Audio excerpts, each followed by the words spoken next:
Yung mga sir, troubleshoot. So wiring sa ECU hanggang sa umabot tayo dun sa labas. So lahat kinalikot na natin, tiningnan natin kung may mga supply ba.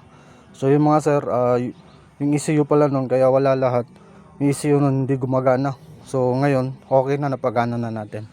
Ayun mga sir, kung makikita nyo, ayun may check engine na. Alright, so hindi pa namin nasubukan paandarin. So ikinabit muna namin lahat ng fuel pump pati dun sa high tension nya. So ngayon try na namin. Okay. So dun ako sa ano. Sige, off muna. On. Sige, start.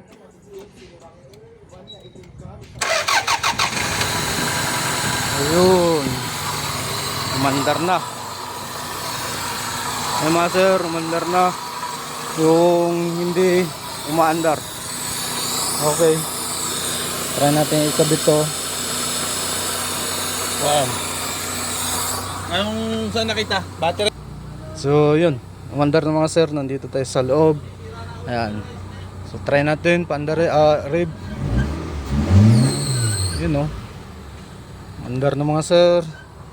So yun, sila na magkabit yan, sila na magfix kasi sila naman din nagtatanggal-tanggal yan. Alright, so solve na to. Toyota Corona. Anong model to, boss? 97. Toyota Corolla Corona na 1997. Okay, so solve na to.